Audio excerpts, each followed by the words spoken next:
the late 80s, mid to late 80s, possibly the early 90s, there was this buzzword that started going around, codependent. We used to say, oh, she's codependent, or he's codependent, or they're so codependent. And that just became this descriptor that everybody used. And just between us, I didn't really know what that meant. I mean, yeah, I called people that. I said, oh, they're codependent. But I didn't really know what it meant. How often does that happen? You get caught up into this craze. And I never really took the time to fully understand. I mean, yes, I knew that it was not really a positive thing. I knew that it was something that was dysfunctional about the way they behaved or the way they acted around other people. But I didn't fully understand the concept.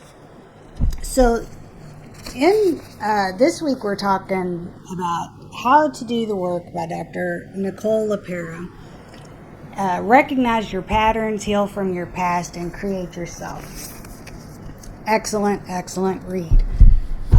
She talks about codependence in this book, and it finally kind of clicked with me what it actually means. So let's say you have someone who is their self-worth, their feelings of self-worth come from external factors, such as somebody needs them or somebody needs something that they can give, and that's what gives them their feelings of self-worth. So they are dependent on others to need stuff from them in order to nurture their own self-worth. And then on the other end of the aisle, you have a person who's maybe not necessarily a narcissist, but somebody whose ego has to be stroked by people doing things for them. They feel good when other people are doing things for them for whatever reason. And in some twisted sort of way, these two people get together and they feed off of each other's dysfunction.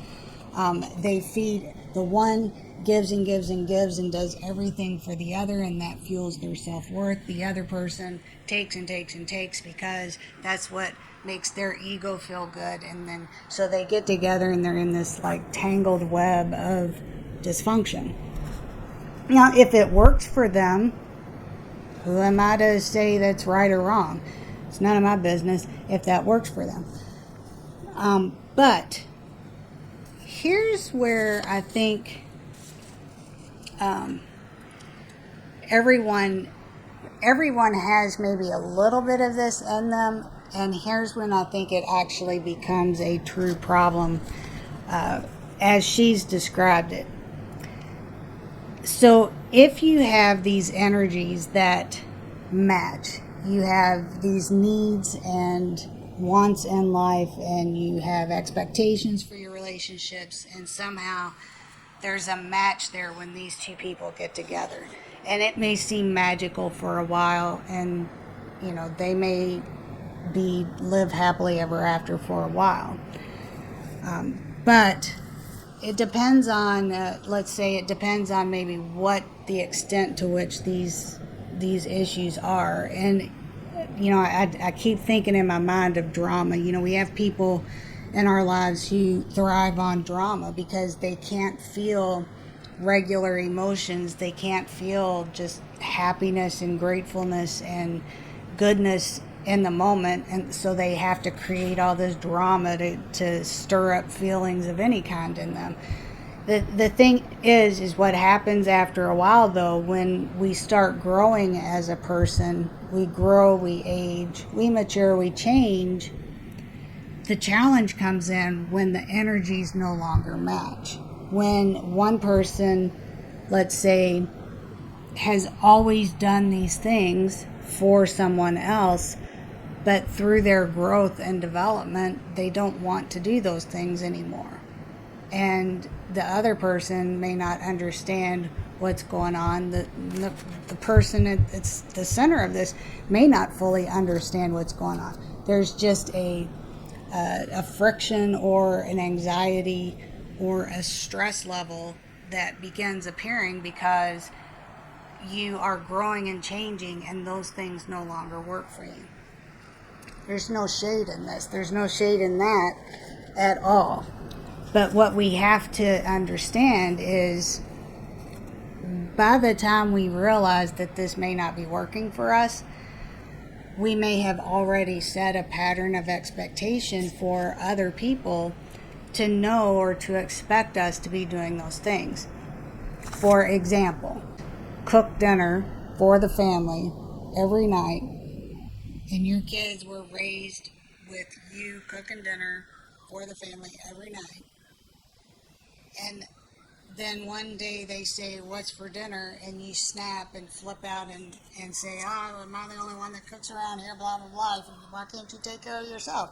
Okay, well, they've been conditioned to expect that is the way things are. So it's not fair, really, to kind of all of a sudden just pull the rug out from underneath somebody and change the game plan or change the rules.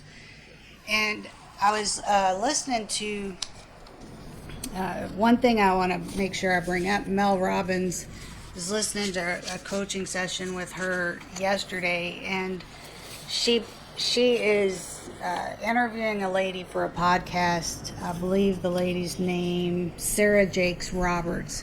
I don't think the podcast has been published yet, but it's coming up. And she mentioned that Sarah Jakes Roberts says that sometimes when this happens, you're just tired.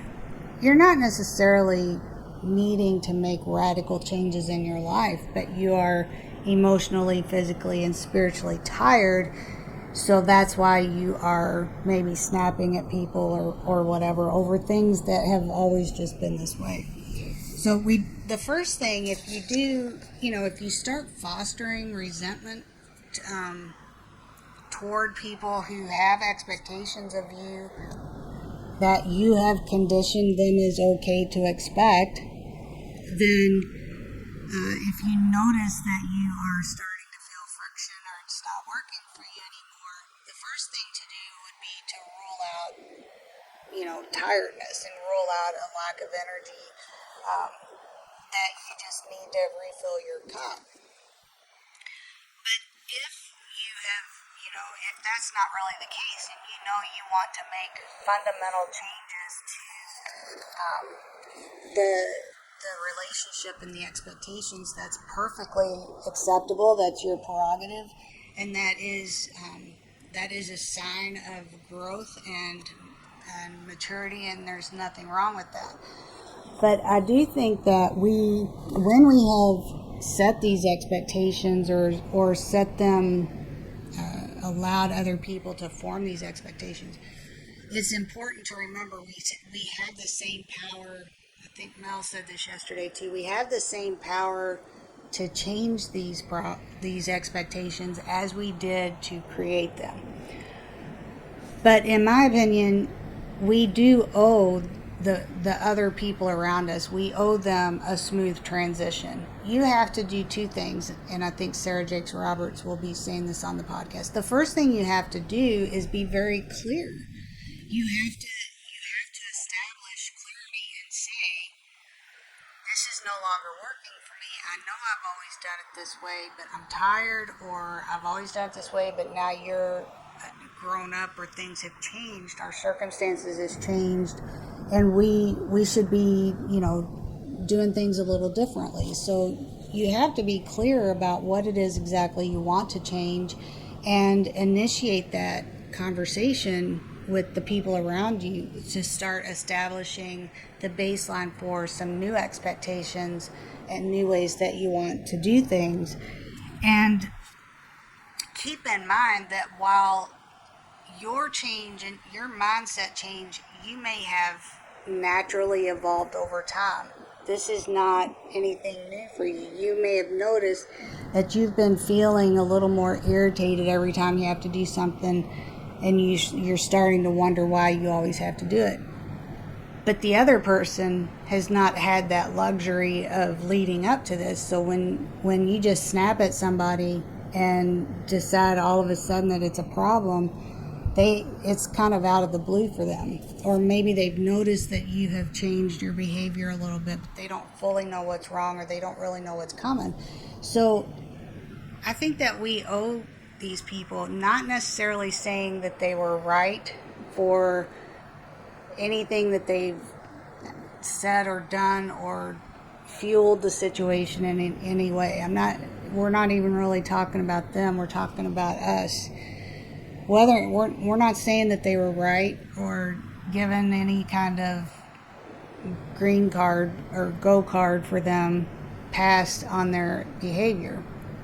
But as a person of integrity, if you want to change the rules of engagement, if you want to change the way things are done, you do owe it to them to have a clear plan and to explain to them, this is what I've always done, but this is how I feel now, and I don't want to do this anymore. And work with them in order to do that. And when you are very clear about it and you open the lines of communication with people, it will give everyone the opportunity for you guys to kind of make these changes together, to grow and evolve and change together, so that whatever the next season of your life looks like, or however the changes are that you make, you're doing them together and solidifying your relationship and grounding your relationship on positive energy, positive expectations, and mutual expectations that are driven from a more positive mindset. So if you have, do you have areas in your life where you're starting to get frustrated, resentful, people are expecting things of you that you've always done, but that's just not working for you anymore? First thing to do is take ownership of the things you may have done to create the situation, and also to take ownership of the transition. Open the lines of communication. Don't just wait until somebody asks for something and then flip out and cause a scene and make it all dramatic. Open the lines of communication. Start talking about it. Change the expectations. Do that mutually, and your relationships might actually end up being stronger and better as a result of it. And you can replace the resentment and frustration with growth and trust, and the happiness that comes from sharing your life with someone who has a vested interest in helping you live the best lives that you can. So that is Dr. Nicole LaPera, How to Do the Work. Now we all understand what codependency is. Don't be calling people something if you don't know what it is. And and I'll see you next week. Thanks for watching. Be sure to like, subscribe. If you like this video, share it with a friend, share it with somebody that needs to see it, and we'll be back here again next week. Bye.